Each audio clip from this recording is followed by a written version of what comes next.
because you're going to find yourself in a situation where you're giving your body to somebody who genuinely doesn't give a fuck if you ate that day. And he going to ask you, did you eat? And then you going to be like, no, I didn't eat. And then he going to be like, damn, you should eat. Like, you know what I mean?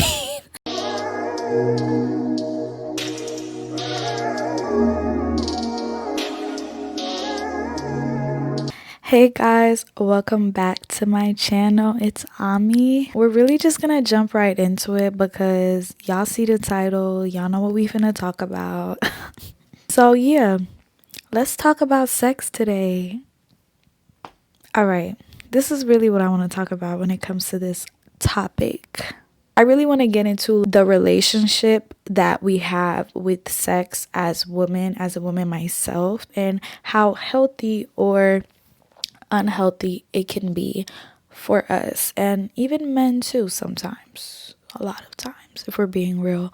But yeah, so I don't know if you guys could relate to this, but I feel like there was a point in time where I feel like I would use sex as a way, without knowing it at the time, but as a way to look for closeness, connection, intimacy.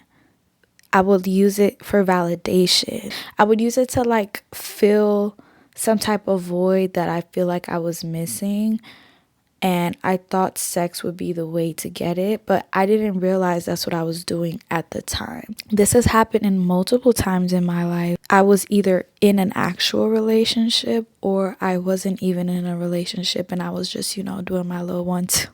I just realized that I was looking for those things in the wrong places. When I was in a relationship, I remember wanting so badly to have sex because I wanted to feel closer to the person that I was with, because outside of that, they weren't really letting me in the way that I wanted them to, you know? And that was something I had to come to terms with. Obviously, I realized that way after, but that just said a lot about how I viewed sex. And then when it came to the times that I wasn't in relationships, I feel like I would tell myself that I was okay with casual. I genuinely thought that I was cool with just having a fuck buddy, basically. You know what I mean? When really that wasn't the case. Like I am a person that wants to feel connection. Like I like genuine connections. I like deep connections.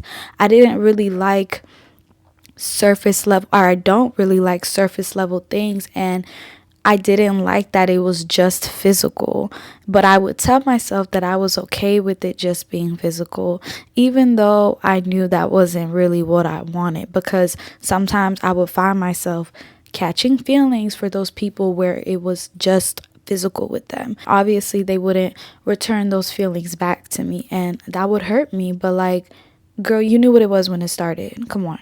After understanding all of these things about myself, I just had to accept the fact that I'm a person that wants monogamy with a person. I don't want to be fucking you and you're also fucking somebody else. Casual, not casual, I don't give a no, we're not doing that. And genuinely, I had to accept that, and that is okay. You also have to understand that and accept that about yourself and stop lying to yourself. You don't want a situationship. You just ended up in one. Can you really tell me that any situationship or casual situation that you've been in, if you're a person like me who deep down craves intimacy, who deep down is a lover girl, who wants to be with somebody, who wants to show your love and receive it back tenfold, can you really tell me anytime you've genuinely been in a situationship you actually wanted it to be that? Because I feel like the term situationship is honestly letting you know, like, the fact that that's even a term that you already know it's not even what you want it to be. Why are we kidding ourselves here? Why are you kidding yourself, and why are you doing that to yourself?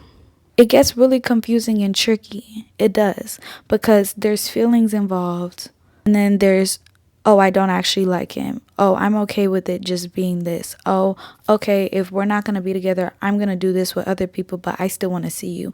It's all of that, but then you still get mad if he's talking to somebody else.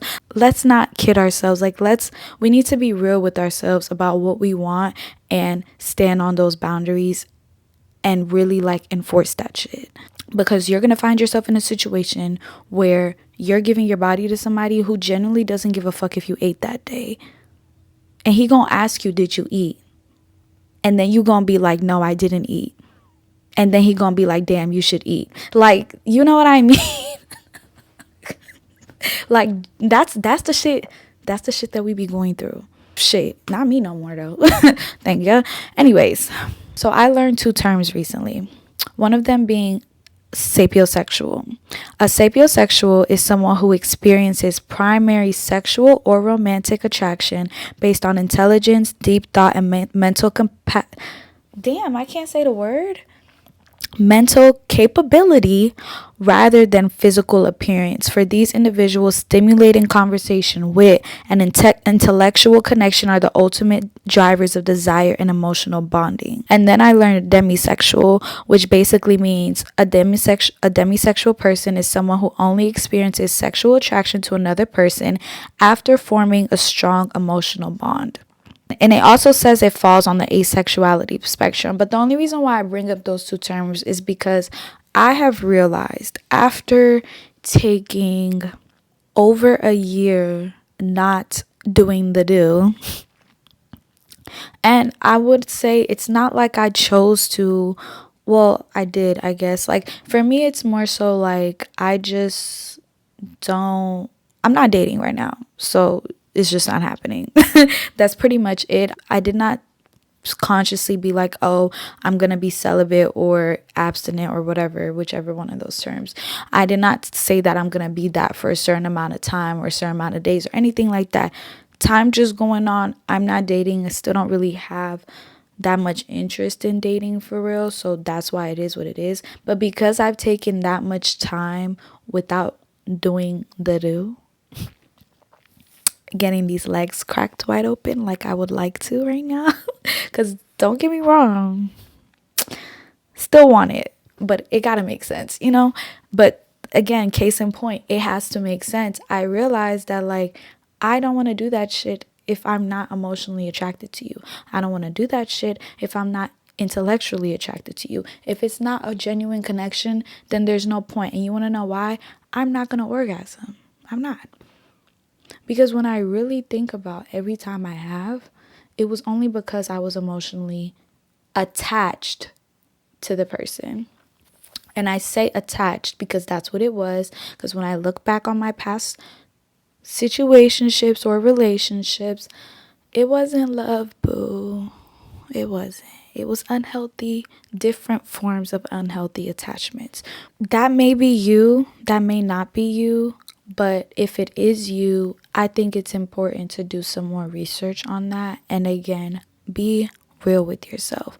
Because there are people that are able to disconnect from sex and their bodies and just see it as an act. Usually, we have seen over the course of time and history, men are more than likely the ones that are able to do that. As women, we're always the ones that usually end up forming some type of emotional attachment if we're having sex with the person consistently. But there are also women that are able to not form emotional attachments. You know what I mean? If you know that you're not actually capable of that, and the way you would know is if every time you try to keep shit casual and you caught feelings, that's how you know, boo. That's how you know. But the reality is, this is how I really feel about it. I just don't see a situation where 2 people are fucking consistently over a long period of time, and not one person catches some type of feelings or forms some type of attachment. It's just not I don't think that's humanly possible, if I'm being real. And I really am only saying that is because we are emotional creatures. We crave connection naturally. I just feel like things like situationships or friends with benefits, casual, those type of terms are just terms for people that don't want commitment, which is okay sometimes. If that's the stage in your life that you're at, then that's fine. But the problem be people like that involving themselves with people that are completely opposite from that, which is what happens 9 times out of 10.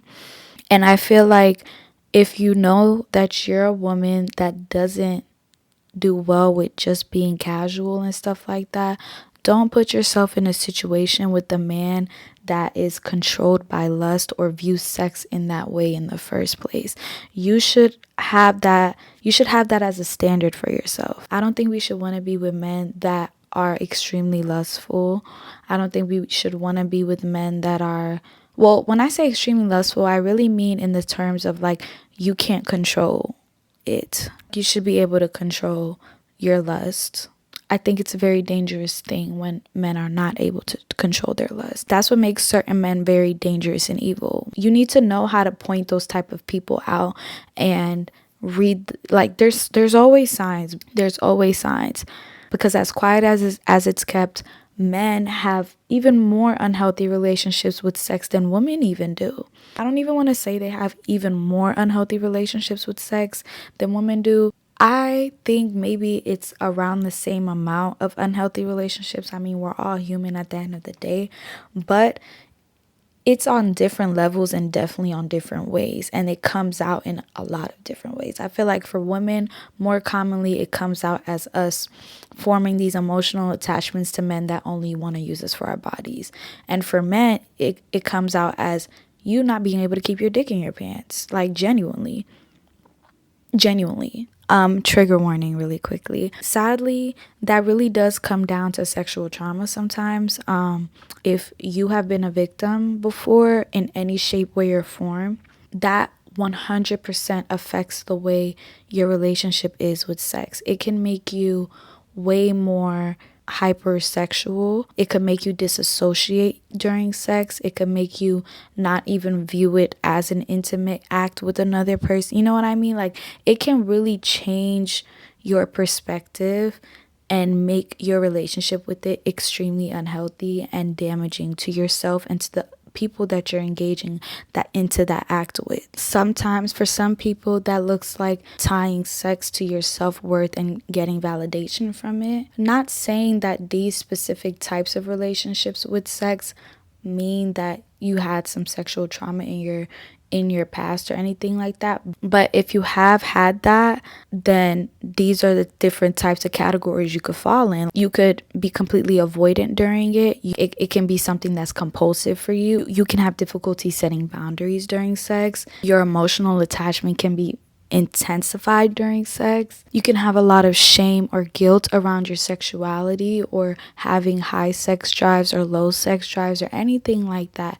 It can really fuck you up, which is why I don't think that's like I don't think your relationship with sex is something that people actively work on to try to be healthy with, which I feel like it should be, because it's a part of our lives. Like, we're humans, we're gonna have sex. I'm gonna want to fuck.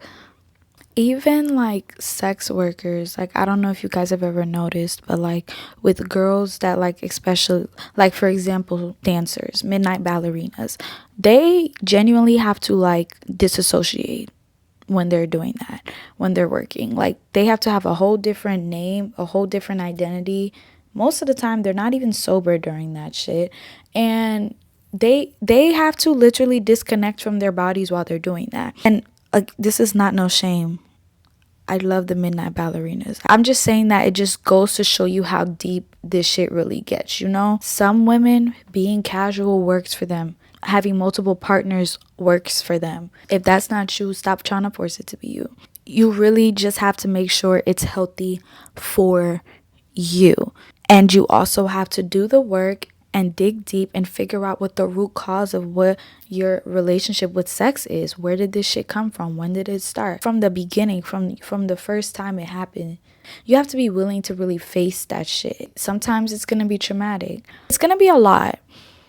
It's gonna be a lot, but that's the only way you can ever reach a point of trying to heal. You know what I mean? And trying to be a better or healthier person and do better for yourself and have better experiences for yourself. Because sometimes you're looking for something else, but you're using sex as a temporary relief or some type of mask.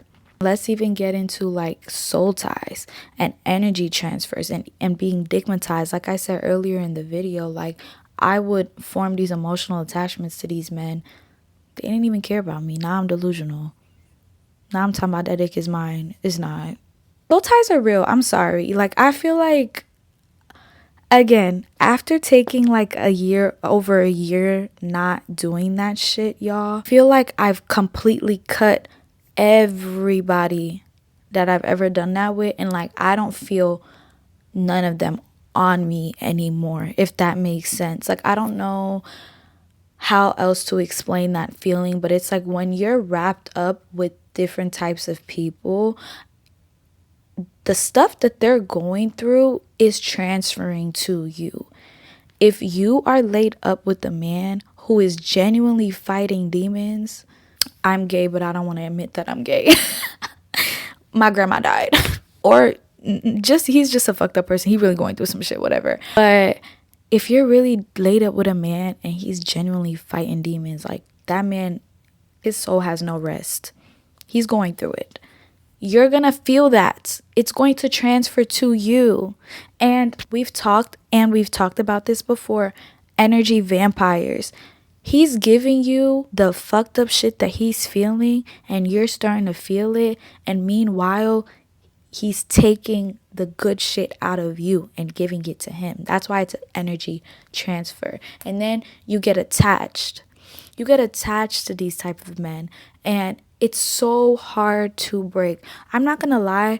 One time, I literally did like a soul tie breaking thing. Like I saw a video on TikTok. I just put 2 candles and I put like a string and like I burned it. And I wrote an affirmation on a piece of paper and I burned it and I watched it burn. I watched a little rope or string burn and it worked. I mean, I don't know if it actually worked, but like, I mean, it did work, but I don't know if that's why it worked. But either way, that's how desperate I was to break that soul tie, that attachment that I had to that person. Like soul ties are actually the most craziest things you can ever fucking experience, and it's really hard to break. It's really, really hard to break, and it's really fucked up when you're in it because it's just like you're losing your absolute mind. You're losing your mind.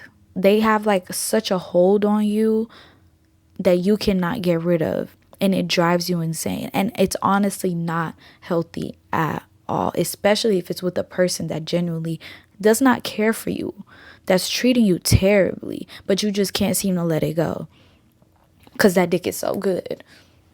Girl, it's too much dick in this world. It's too much in this world. Like, come on. Dealing with men like that, you can even end up feeling like an object to them and you're not even really getting fully satisfied. Like you're saying this is the best sex in the world, like this is the best dick in the world, nobody has done this to me before, da da da da. But if we're being 100% for real, like in my personal opinion, I really don't think it's actually that good. Because what's really good is when you're doing that with somebody that actually loves you, not somebody that claims that they love you and is playing all these games with you in your heart. You know what I'm saying? You're just attached. I would get to that point where I'm climaxing. But that's because I'm so stuck in delusion that I'm thinking this is love. But it's not. Like it's really not. But it feels so good because it's so intoxicating and you're so wrapped up in this like cycle with this person that every time you get it, it feels like the best thing in the world that you've ever had. But it's only because of all the highs and lows that you have with the person. That's why it feels so good to the point where you do orgasm, to where it does feel like the best sex in the world, to where it feels like he's the only one that can make you feel that way. A lot of the times, majority of women, like statistically, majority of women in heterosexual relationships don't even orgasm. I think the statistics is like 70%. I don't know if that's changed, but it's around that. 70%. But obviously men orgasm like every time. every single time. I just feel like sex should be stimulating in all the ways possible. It needs to be stimulating emotionally. It needs to be stimulating intellectually. You need to feel safe, not just physically, for it to be truly enjoyable. I'm not saying just safe in the bedroom. You need to feel safe at all times with that person in your everyday regular life with them. That's the only way you're gonna truly get everything you want out of it, because it is a good experience and it should be. You should be getting everything you want out of it. You know, we think we are sometimes, but you're not. It needs it, like, you need to raise your standards so much to the point where it checks off all those boxes, at least in that department. Because if not, then what are we doing here? Is it really worth that? Is it really worth that? Is the soul tie really worth that? Because at the end of the day, you can get pregnant. You can create life from that shit. You can get a disease from that shit. You can die from giving birth from doing that shit. You know what I mean? Like, you can have a disease that stays with you for the rest of your life from doing that shit. Like, there's so many like risks that comes with that. It really needs to be all the way worth it. And you like really have to be way more cautious about who you're allowing in your space and allowing to see you in that way. I'm not saying this to like make you feel bad about any of the times that you haven't been that protective over your body, or like, you know what I mean, like, or you just you know, you didn't make the right decision, you just gave it up. It's not to say that. It's just like, if you know that you're in a space where you want to start making better decisions for yourself, and you know that you want everything you want, you're ready to like not negotiate about that shit, then you really need to stay 10 toes down on your standards and your boundaries when it comes to that. Because I feel like when it comes to sex, it really is that deep. Like, I don't give a fuck. It is. And I don't think anybody's really talking about this side of it for real. Like, we just talking about, oh, did he eat the pussy good? Is the dick big? You know what I mean? Like, that's very surface level.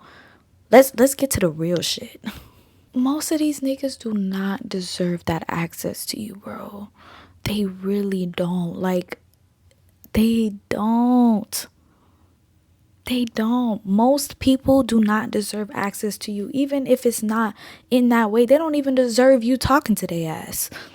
They don't. Especially when you work really hard on yourself and you have reached a point of confidence and really high self-worth, and you have worked on your sensuality, your femininity, like feeling sexy. Like, I feel like that is really important too, because you also need to like make sure that you feel good about yourself in the bedroom first and foremost. Like, genuinely, men put themselves first all the time, especially in sex. Why do you think the statistics are that high? They're always nutting. They gonna nut if they put their dick between two rocks. They're always gonna nut.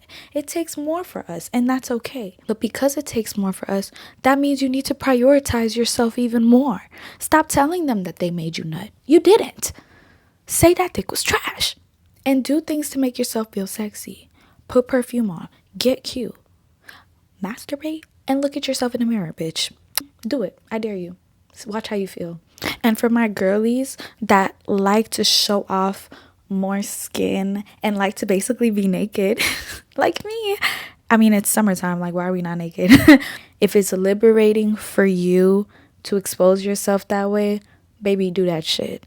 Whatever makes you feel sexy, do that shit. It's for you. Don't listen to people trying to say it's for the male gaze or it's for men or whatever, because some women, some people, they do that they do that shit for attention from men. But there's a whole other side of it where it really isn't about them. It's about you. And as a woman, we should feel confident in feeling sexy, because it makes us feel good about ourselves. Like, we want to feel good about yourselves. Why are you not feeling good about yourself? Like, you should always feel good about yourself. And also, can we please talk about how when it came to virginity, we were too young to be having sex. Like when we in high school, middle school, whatever age you lost your virginity, we too young to be having sex. And majority of the time people make it more about like getting pregnant and STDs and stuff like that. But it's way deeper than that. I feel like when we have sex ed, like it should be about everything I just talked about. It should be about that, because it should be about that and obviously pregnancy and STDs, but like that stuff is not emphasized enough. Like they barely even want to talk to us about it. But it's like, if y'all know we're going through, like genuinely, we start going through puberty at a certain age. Men, girls and boys. We start having those feelings at a certain age. A lot of us girls get their periods at like 9 sometimes. Like a lot of us, as quiet as it's kept, we start having those types of thoughts and feelings very, very young. Nobody wants to admit it, but we do.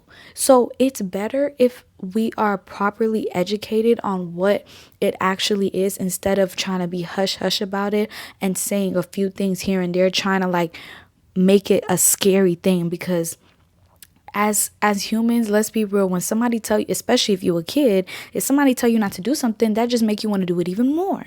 But if you actually sit down and talk to somebody about those things and actually make sure they understand what comes with it at the level that they can understand, of course, but that's not what they're doing. They're just like, don't do it.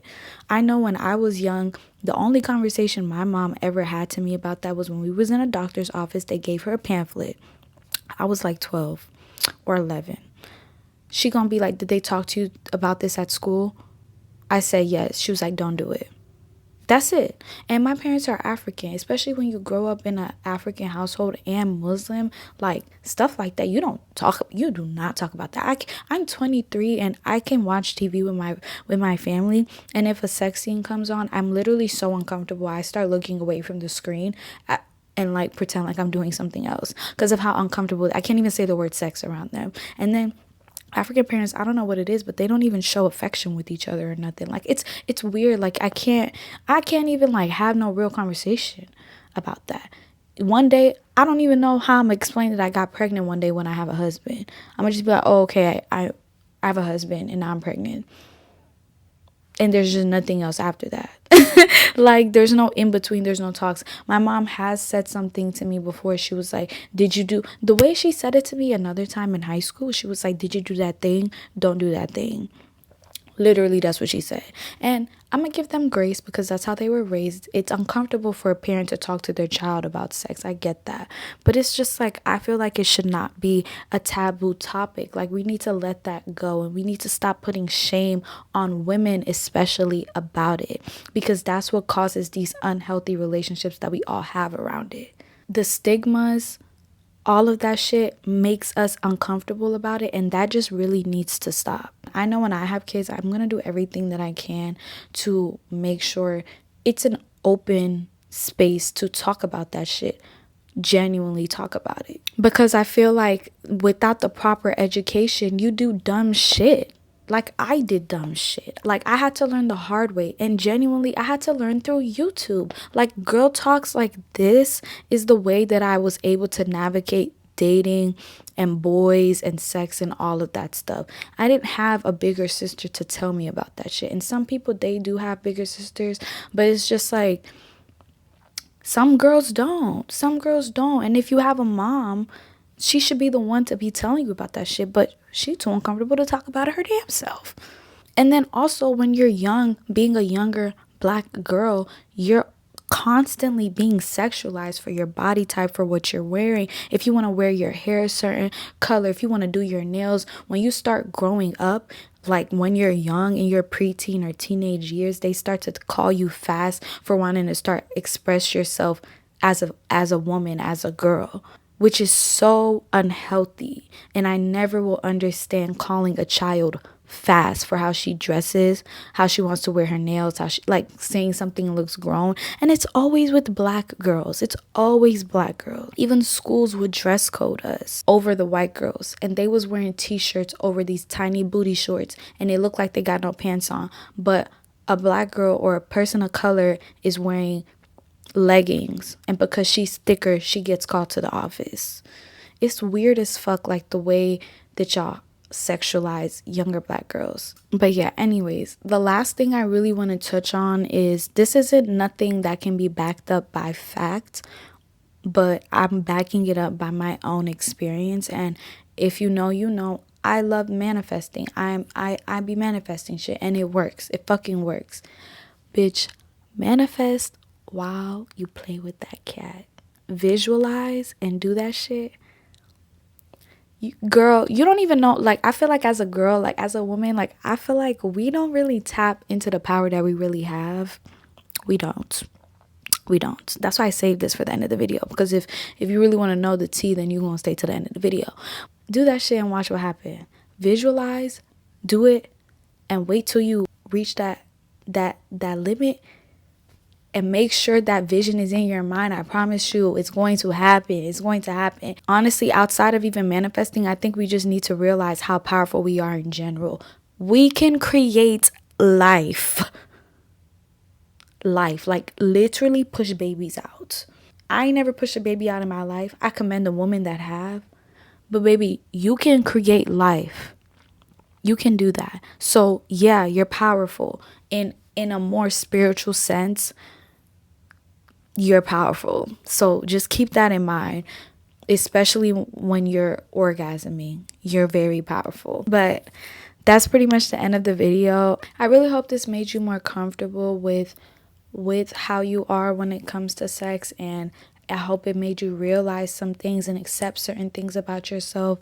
And I really hope that you take the next steps into making sure that you have a healthy relationship with sex, and you make sure that the person that you decide to be with also has a healthy relationship with sex. If not, is working towards it, and you're able to have open and honest conversations about that shit, because I really feel like it's super important to your self-worth, to your confidence, and just to how you're going to navigate life and your overall happiness, you know? Because bitch, the girls be mad when they not getting cracked.